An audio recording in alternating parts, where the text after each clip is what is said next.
সাইয়েদনা মূসা আলাইহিস সালাম আল্লাহর একবার জিজ্ঞেস করলেন, আল্লাহ মাইয়া কুনু জালিসি ইয়াউমাল কিয়ামা, আল্লাহ আমার সাথে কিয়ামতের দিন জান্নাতে সাথী কে হবে?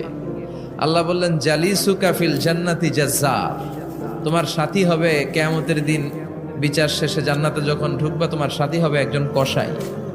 কসাই চিনেন? কি করে? গোশত কাটে। সাইয়েদনা মূসা আলাইহিস সালাম অবাক হলেন, ঘটনা কি?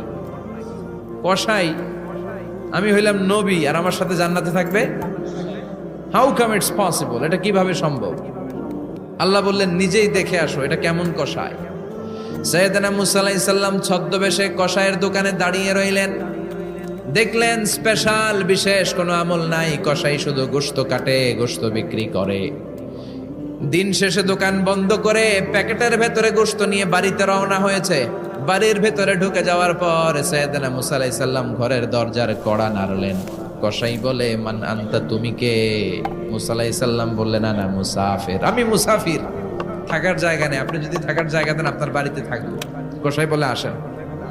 সাইয়েদনা মূসা আলাইহিস সালাম ঢুকলেন। কসাই বলে, এই ঘরে একটু থাকেন, ওই ঘরে আমার একটু কাজ আছে।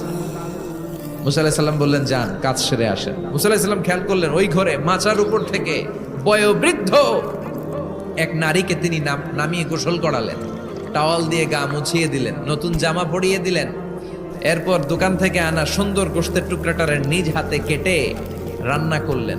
তারপর রুটি বানালেন, আর গোশত আর রুটি হাতে নিয়ে ওই মহিলার মুখে তুলে দিচ্ছেন। মহিলা খাচ্ছে, খায় আর বিড়বিড় করে কি যেন দোয়া পড়ে।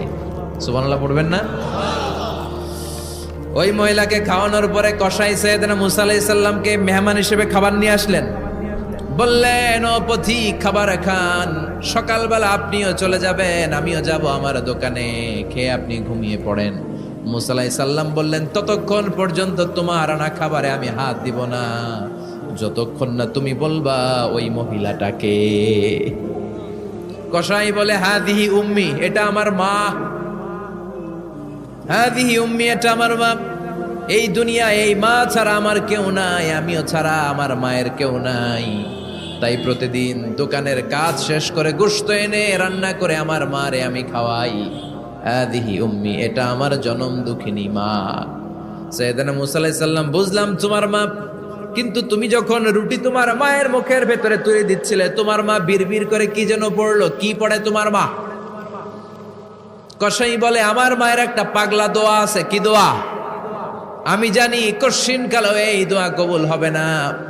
আবেগের বশবর্তী হয়ে প্রতিদিন আমার মা আমার খেদমতে আমার উপর এত সন্তুষ্ট হয়ে যায়, এত খুশি হয়ে যায়।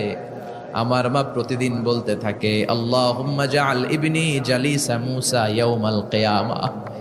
ও আল্লাহ, আমার ছেলের খেদমতে আমি এত সন্তুষ্ট, আমার ছেলের উপর আমি এতটাই রাজি খুশি। শুনেছি এই জামানার সবচাইতে বড় পয়গম্বর, বনি ইসরাইলের সবচাইতে বড় নবী, ওই নবীর নাম নাকি মূসা।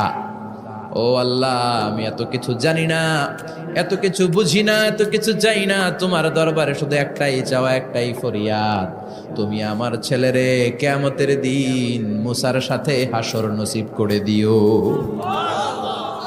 আমার ছেলে কসাই ছেলেটারে তুমি মূসার জান্নাতের সাথী বানিয়ে দিও। আল্লাহুম্মা জাআল ইবনি জালিসা মূসা ইয়াউমাল কিয়ামা। জালিস মানে ফ্রেন্ড, বন্ধু। আল্লাহ, জান্নাতে আমার ছেলেরে তুমি মূসার বন্ধু বানিয়ে দিও। মূসা আলাইহিস সালাম এবার বুঝতে পারলেন। তিনি বললেন, ঘটনা তো এই জায়গায় এতক্ষণে বুঝতে পেরেছি, কেন আমার সাথে মুফাসসির যাবে না, হাফেজে কোরআন যাবে না, শহীদরা যাবে না, ওলিরা যাবে না, নবীরা যাবে না, আমার সাথে জান্নাতে যাবে কসাই। এটা মায়ের দোয়া। কার দোয়া? মায়ের দোয়ার দরকার আছে না নাই?